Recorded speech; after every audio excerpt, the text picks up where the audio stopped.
श्री स्वामी समर्थ. नमस्कार मंडळी, स्वागत आहे तुमचं माझ्या यूट्यूब चॅनलवर. तर आता गुढीपाडवा हा दिवस जवळ आलेला आहे. गुढीपाडवा हा दिवस खरंच खूप महत्त्वाचा दिवस मानला जातो, कारण वर्षामधून जे 3.5 मुहूर्त येतात ना, त्या 3.5 मुहूर्तापैकीचा हा एक शुभमुहूर्त मानला जातो आणि दिवसभर अख्खा शुभमुहूर्त असतो.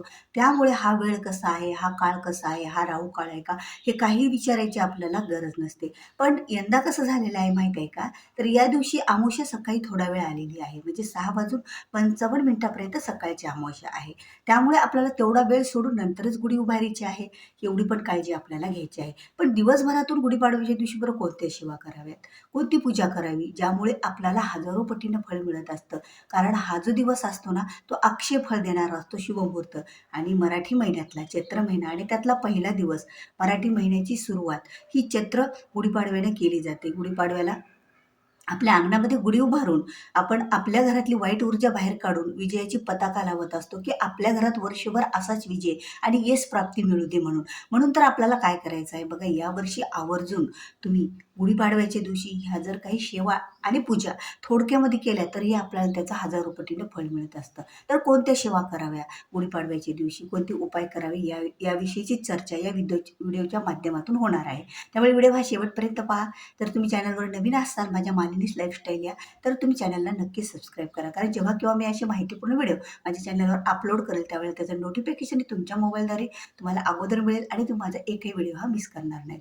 तर चला असो, आता गुढीपाडव्याच्या दिवशी सकाळी उठल्याबरोबर एक तर अमावस्या आहे आणि शुभमुहूर्त आहे, त्यामुळे आपल्या उंबरठ्याला आवर्जून हळदीचं आणि याचं लेपन करायचं आहे, ते म्हणजे गोमूत्राचं. गोमूत्राचं नसेल तर हळद आणि गुलाबजल एकत्र करा आणि त्याचं लेपन करा. दोन्हीकडून स्वास्तिक काढा कुंकवाने, त्याची पूजा करून घ्या स्वास्तिकची. म्हणजे आपल्या मेन उंबरठ्याची चौकटीची पूजा सुद्धा झाली, कारण तिथूनच चांगली ऊर्जा घरात प्रवेश करते आणि वाईट ऊर्जा बाहेर येत असते. पूजा करून झाल्याच्या नंतर पहिलं पाऊल हे उजवं पाऊल आपलं घरामध्ये टाकायचं, पूजा करून झाल्यानं उंबरठ्याची. त्यानंतर तुमच्या देवघरातील जर तुम्हाला श्रीयंत्र असेल तर आवर्जून एक वेळा श्रीसूक्त म्हणत म्हणत त्यावर कुंकुमार्चन ही सेवा करा.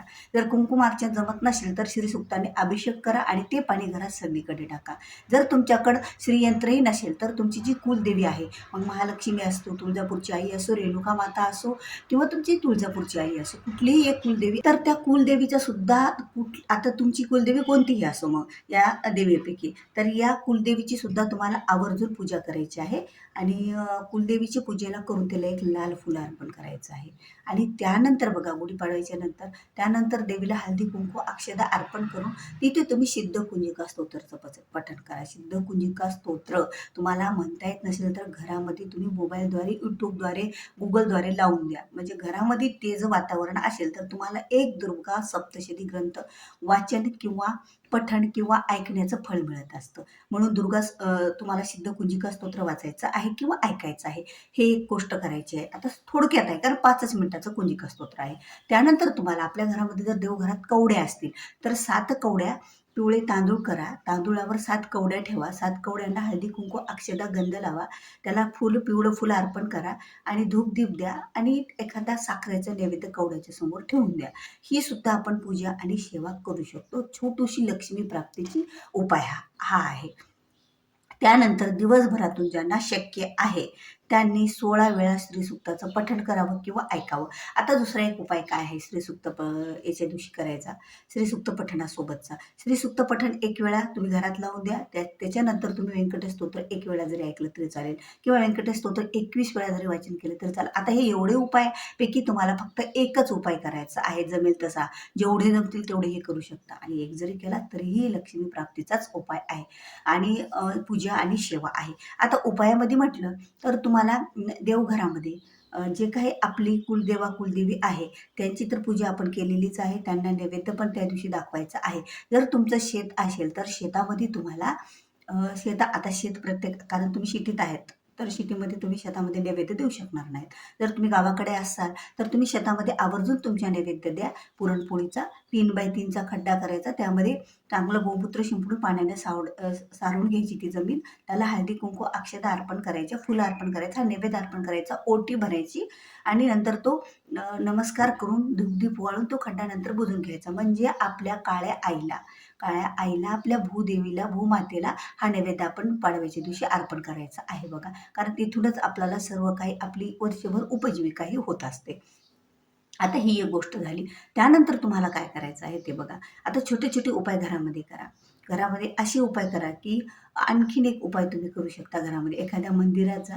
मंदिरात गेल्याच्यानंतर तिथे त्या मंदिरामध्ये नारळ फोडा किंवा अर्पण करा. बघा नारळ फोडलं त्या दिवशी म्हणजे तर काय होतं ते त्याचा प्रसाद आपल्या घरातील सर्व व्यक्तींनी खाल्ला, तर याचं सुद्धा पुण्य आपल्याला भरपूर असं मिळत असतं. कारण नारळ हा कल्पवृक्ष आहे म्हणून तर पूर्वीचे लोकं प्रत्येक मंदिरात जाऊन नारळ फोडायचे. त्याचा प्रसाद घरातील व्यक्तीने पाहायचा. सहसा त्यावेळेला एवढे विघ्न राहायचे नाहीये.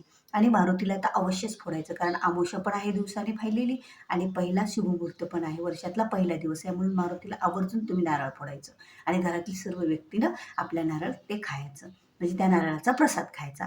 हा एक उपाय आपला छोटासा झाला. दुसरा उपाय म्हणजे आपला जो गॅस वट्टा आहे किंवा गॅस असो, चूल असो तुमच्याकडे ज्याच्यावर तुम्ही स्वयंपाक बनवता, त्याची पूजा करून घ्या आणि किचन वट्याच्या वर एक स्वास्तिक काढून घ्या. गुलाबजल आणि हळद आणि कुंकू एकत्र करा आणि त्यांनी किचन वट्यावर आपले स्वास्तिक काढून घ्या भिंतीवर बघा.